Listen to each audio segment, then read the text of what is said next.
आमचे नवनवीन तडका व्हिडिओ पाहण्यासाठी व्हिडिओ खाली दिलेल्या सबस्क्राईब बटनवर क्लिक करा आणि हो, या घंटीला क्लिक करायला अजिबात विसरू नका.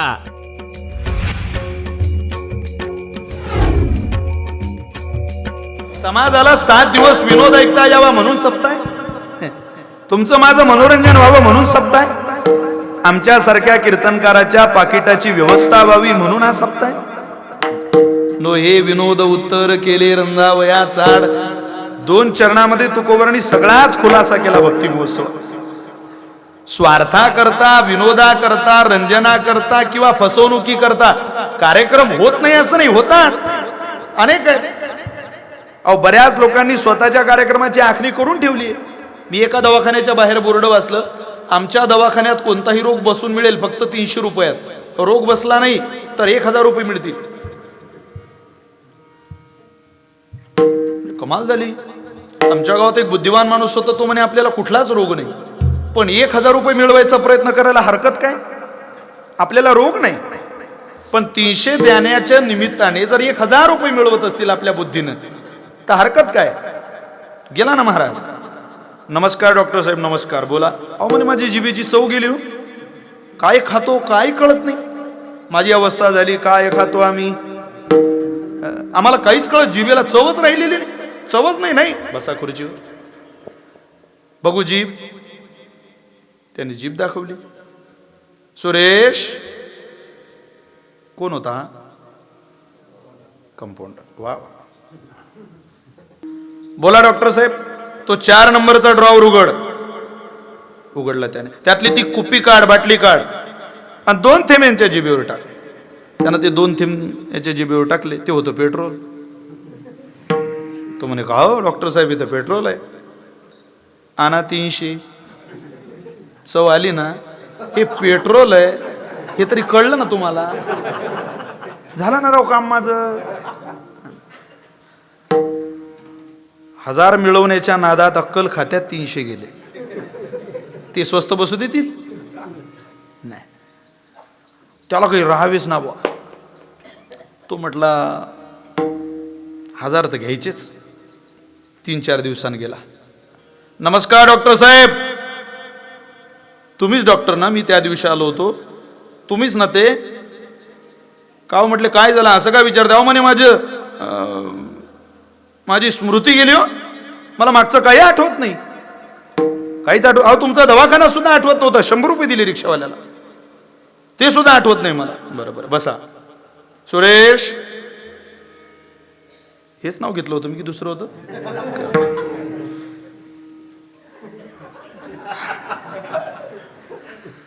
उघड रे ते 4 नंबरचं ड्रॉवर. काढली ती बाटली, ते 4 नंबरचं ड्रॉवर उघडलं, याच्या जवळ आणले. टाक यांच्या जिभेवर 2 थेंब. डॉक्टर साहेब आजही पेट्रोल, आणा 300. तुम्हाला आठवलं ते पेट्रोल आहे,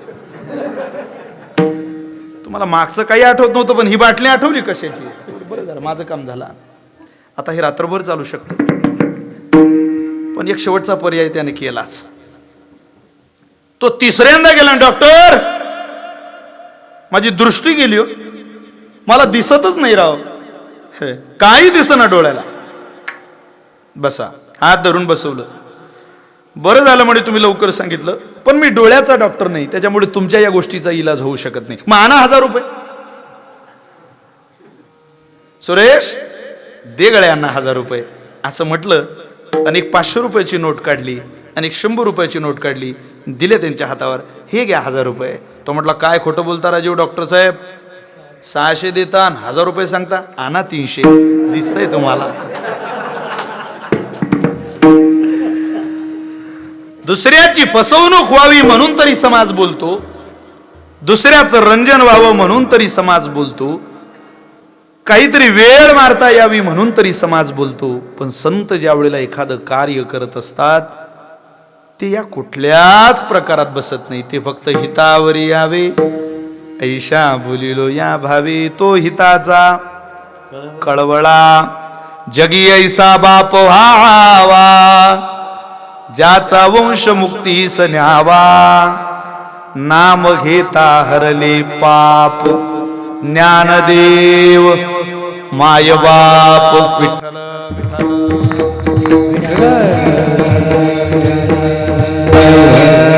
ज्यांनी सप्ताह चालू केला त्यांनी सांगितलं देवाचं नाव घ्यावं, पण मी सांगतो त्या महात्म्यानं ज्याने हे रोपटं लावलं, तुम्हाला नाही आठवलं देवाचं नाव, पण ज्याच्या आश्रयाने आपण आज मंडपात बसतोय त्या एकनाथाचं जरी नाव घेतलं तरी उद्धार होईल तुमचा. एकनाथ नाम घेता सुख वाटले जीता, एकनाथ नाम घेता, एकनाथ नाम घेता सुख वाटले जीता, एकनाथ नाम घेता. अनंत गोपाळदासा धनी नपुरे गीत गाता, आरती एकनाथा. संतांनीच लावलेलं रोपट आहे आणि संतांच्या आश्रयानेच हे सगळं चालतं आहे. असो, काय असतं ना महाराज, एखादा पर्व काळ आला, वेळ आली की त्या गोष्टीला न्याय दिल्याच गेला पाहिजे. ही आपली परंपरा, आपली संप्रदायाची मूळ ठेवणच ही आहे. तुम्ही पहा, त्याने काय होतं, तुम्ही त्या वेळेला जर योग्य न्याय दिला तर लोकांना ते चिंतन ऐकता येतं किंवा लोकांना तो पर्वकाळ कळतो. दुसरी गोष्ट, परमात्मा सुखावतो. आणि तिसरी गोष्ट, हे कार्य आपण ज्याच्या करता करतोय ते सिद्धीला जातं. विठ्ठल विठ्ठल. नारद महर्षी बोलतात, श्री धनम नास्तिकम चरितम न श्रवणीय. काही गोष्टी जगामध्ये ऐकण्यासारख्याच नाही आणि काही ऐकण्यासारख्याच आहेत. श्री धनम नास्तिकम चरितम न श्रवणीय. एखाद्या बाईचं चरित्र, मी जर माझी बायको भाजी कशी बनवते हे तुम्हाला इथं येऊन सांगितलं, तुम्हाला ऐकायला आवडायला हा? काय राव, तेवढंही आवडणार नाही आमचं, ते छान बनवते आमची बायको भाजी, नाहीच आवडणार महाराज. तू म्हणेल बाबा ते तुझ्या करता. माणूस कितीही मोठा असला, माणसामध्ये कितीही कला असली तरी माणसाचं चरित्र ऐकूही नये आणि गावूही नये. कीर्ती मानवाची नाही, ऐकू नये, गाऊ नये, काहीच संबंध नाही माणसाचा. नाही हो, ते लय मोठ्या पदावर असतील, आम्हाला नको सांगू. वानावे ऐकावे त्याची सदा या पंथात चालणारी माणसं होता मी, त्याच्यामुळे माणसाचं चरित्र सांगू नको. वारकरी संप्रदाय हा सुचिरभूतांचा संप्रदाय आहे. इथं काही ऐकायला आणि काही बोलायला आपल्याला मुभा दिलेली नाही, हे आपण पहिल्यांदा लक्षात ठेवलं पाहिजे. नको नको स्त्रियांचा संगात, नको नको स्त्रियांचा परमार्थ. वेगळा अर्थ काढू नका या प्रमाणाचा, नाही तर सगळ्या बाया घरी जातील. या प्रमाणाचा अर्थ असा आहे, नको नको स्त्रियांचा संगात. पुरुष जर साधक असेल तर नको नको स्त्रियांचा संगात. स्त्री जर साधिका असेल, नको नको पुरुषाचा संगात. सुचिरभूतता आपल्याला पाळली पाहिजे. आपला देव पाळतो. मला विचारायचंय तुम्हाला, ज्या वेळेला भगवंतानं काल्याचा प्रसाद दिला, कुठे दिला? वाळवंटात. कोणाला दिला? गोपाळांना दिला, सवंगड्यांना दिला. किती बाया होत्या त्या प्रसादात? एक सुद्धा नव्हती. एक. काल्याचा प्रसाद दिला त्यावेळेला गोकुळातली एक सुद्धा बाई वाळवंटात येऊ दिली नाही. पण ज्या वेळेला रास क्रीडेचा प्रसाद देवानं दिला त्यावेळेला गोकुळातला एक सुद्धा पुरुष वृंदावनात येऊ दिला नाही. ही सुचिरभूतता वारकरी संप्रदायाने पाळलेली आहे की नाही? धनम चरितम न श्रवणीय. पैशाचं चरित्र 10,000 लावले की 1,00,000 भेटतील. सांगावं कीर्तनातून, ऐकावं ऐकणाऱ्यांनी. चांगले चांगले गेले. त्या केबीसीने किती गंडा घातला लोकांना. Doctor, engineer. 10,000 लावले की 1,00,000 भेटतील. जमिनी विकल्या, काही काही प्लॉटी विकल्या. गेले मोठे मोठे माणसं गेले, प्रोफेसर, इंजिनियर, वकील. काही काही कीर्तनकारही गेले त्या. आता आपली गोष्ट माईकवर कशी सांगते? खरंच गेले महाराज. धनाचं चरित्र ऐकू नये. गरिबी असेल ना, संघर्ष असेल. स्वामी विवेकानंद म्हणायचे, ज्याच्या जीवनात संघर्ष आहे, दररोज काहीतरी अडचणी आहे, दररोज कोणीतरी निंदक आहे, दररोज कोणाचा तरी विरोध आहे, त्यानं समजावं आपला रस्ता योग्य आहे. पण ज्याच्या जीवनात विरोध नाही, निंदा नाही आणि संघर्ष नाही, त्यानं लवकर रस्ता बदला. आपण चुकीच्या दिशेने प्रवास करतोय. विठ्ठल विठ्ठल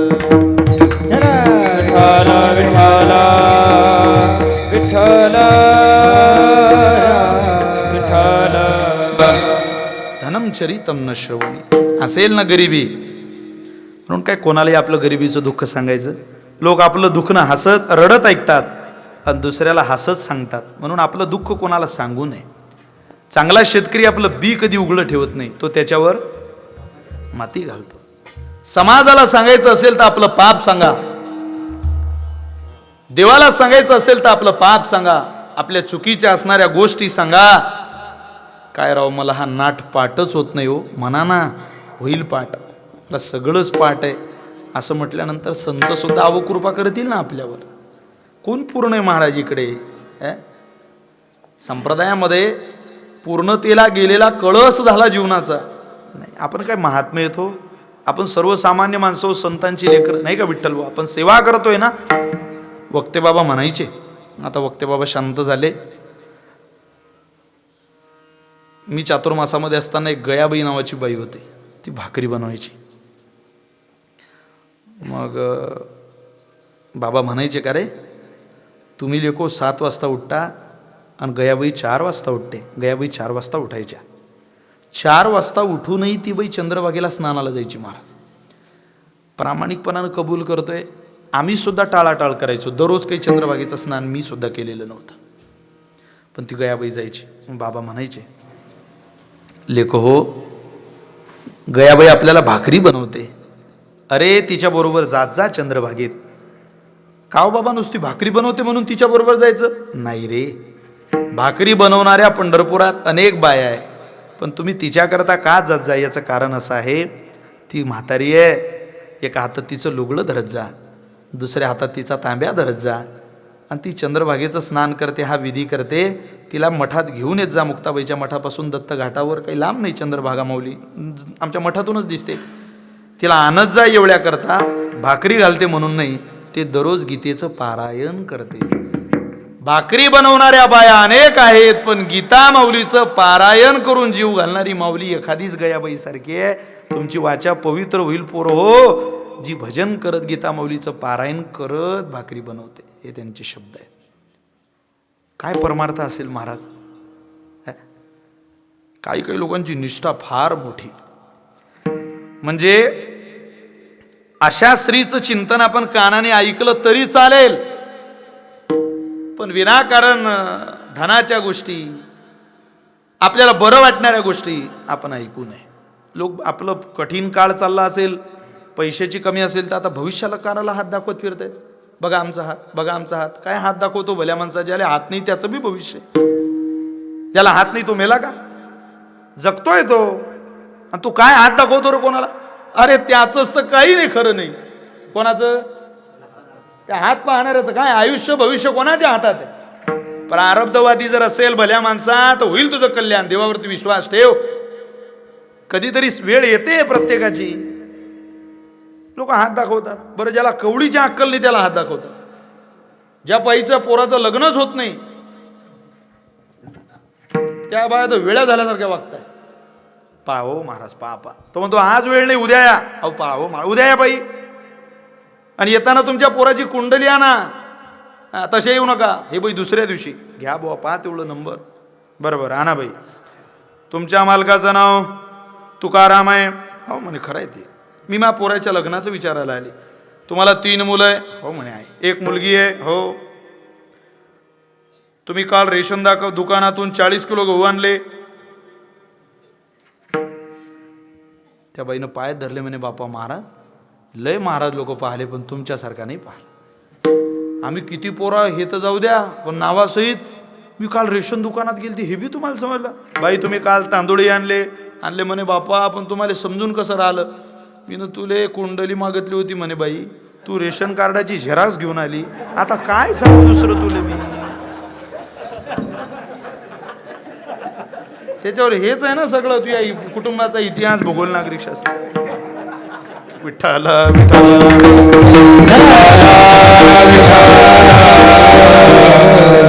ते लय कठीण झालं.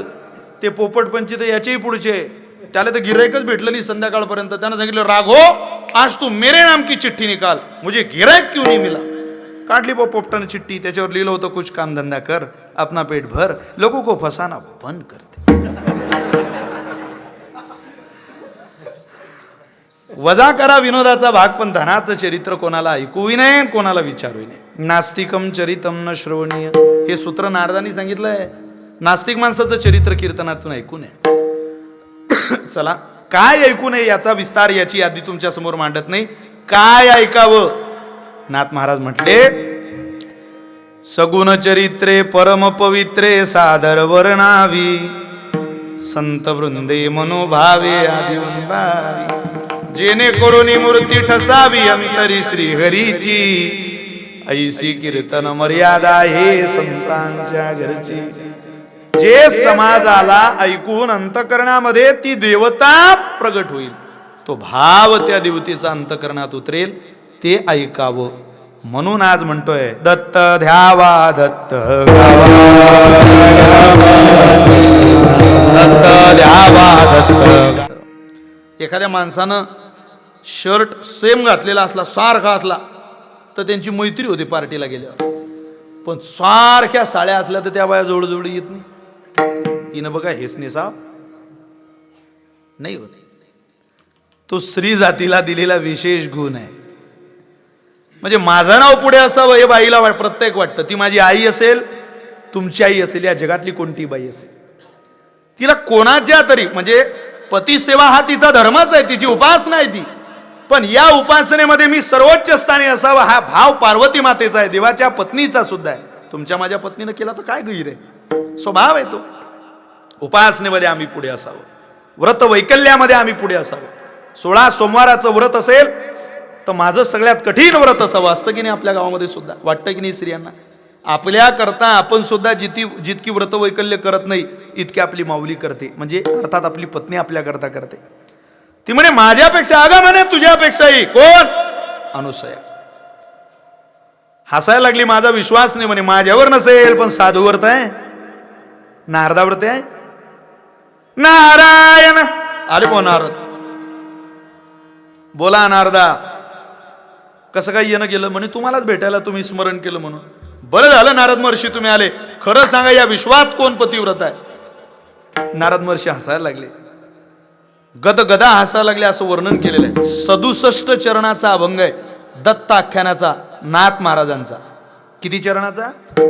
67. आपण बघा घरी गेल्यावर, फार सुंदर अभंग आहे. मी एक शब्द सुद्धा त्या अभंगाच्या बाहेरचा आपल्याला सांगत नाही. जो भाव नाथ महाराजांनी मांडलेला आहे तोच आपल्या समोर व्यक्त करतोय.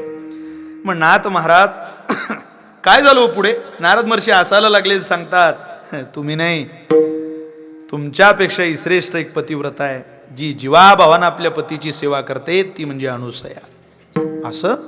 हो. मग आता का हो?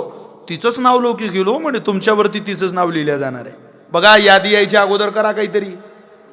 फायनल यादी बाहेर यायच्या अगोदर करा. काय करावं लागेल? तिचं नाव खाली टाकायला. तुमच्या मालकाची प्रार्थना करा. हे भोले बाबा, यांना जरा पाठवा तिचं ब्रीद तोडायला. कसं तुटेल? सांगा ना आम्हाला, नग्न अवस्थेत भोजन वाढ, मग तुट्ट ब्रीद, असं म्हणता. पटलं तिला. तिथून नारद निघाले, कैलासावरून निघाले, वैकुंठात गेले.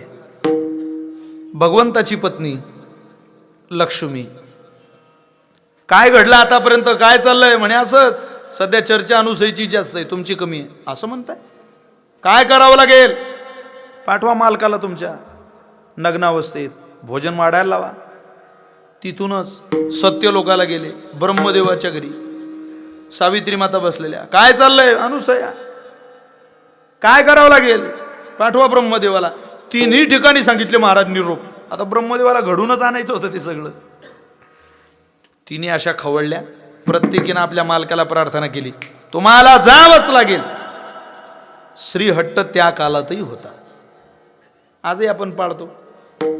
काही काही लोकांचं जीवनच बाईच्या आधारावर आहे, देवाचं नाही बरं का. पण आपलं तरी आहे बुवा. मी त्या नाशिक जिल्ह्यात कीर्तनाला गेलो आणि त्या घरमालकाला म्हटलं, का हो तुमच्या घराची पूर्व दिशा कोणती आहे? त्यानं त्याच्या बायकोकडे हात दाखवला आणि तो म्हणे, हेच आमच्या घराची पूर्व दिशा आहे. अरे म्हटलं वा वा, चांगलं आहे बुवा. नावी बाबा ठेवतीन त्या मिशा, भडजीबा सांगतीन त्या अमावशा, आणि इथून पुढे तुमची बायको म्हणेल ती पूर्व दिशा आहे की नाही. नियम करून टाकू आपण. फार जीवन आधारलेलं आहे काही लोकांचं. हो, एक सेकंद सुद्धा बाजूला चालत नाही लोक. बायकोनं सांगितलंय ना चला. तिन्ही देवांनी महाराज पत्नीचा हट्ट पुरवण्याकरता, ऐका किती सुंदर आहे चरित्र. स्वतः देवता एकत्रित आल्या. ब्रह्मा विष्णू महेश आणि अत्री ऋषींच्या आश्रमाजवळ आले. आपली वाहनं बाजूला ठेवली, चालत आले आश्रमाच्या भीतर, जवळ आले आणि आवाज दिला त्या ऋषीवर्यांना. ऋषीवर्य बाहेर आले. प्रभू तुम्ही नमस्कार करतो, त्रिदेवांच्या दर्शनाचा सुयोग आमच्या जीवनात येतो, याच्या पलीकडे काय भाग्य मागता? कसं काय येणं केलं तुम्ही? आम्ही तुम्हाला नाही अनुसयेला भेटायला आलोय, बोलवा त्यांना बाहेर. ती बाहेर आली आणि तिने देवदारात पाहिले, साष्टांग दंडवत घातला. आज माझ्या दारात जगाचा मालक पाहुणे घरासी आजी आले ऋषिकेशी. चांगल्या चांगल्यांना पत्ता विचारला तो दिसत नाही. अनेक लोक पत्ता विचारताय नाही मिळत. आणि सहज दारावर आला विदुराच्या अनुसयेच्या. काय आनंद झाला असेल महाराज, असा पाहुणा दारात यावं. कधी कधी अंत काळाच्या जवळ तरी या पाहुण्यानं भेट द्यावी. हा पाहुणा दारात नाही राजेहो, निदान स्वप्नात तरी आला पाहिजे. काय जीवनाचा आनंद आहे तो. ज्ञानोबा आहे स्वप्नात आले पाहिजे. मुक्ताबाई एखाद्या दिवशी स्वप्नात आल्या पाहिजे. काय आनंद आहे तो जगण्याचा. उधार आहे समजा जीवनाचा. एकांतामध्ये शेतात काम करत असाल तर टाळाचा आवाज कानावरती आला पाहिजे. बोधे बाबा म्हणायचे इतकं भजन करावं की टाळाचा आवाज जरी कानावरती आला तरी समजाव आपल्या देवाला आपल्या भजनाची आठवण आली, आता भजन केलं पाहिजे. असं आहे. नमस्कार घेतला. आम्ही तुमच्याकडे आलोय पण काही मागायला आलोय. मागायला?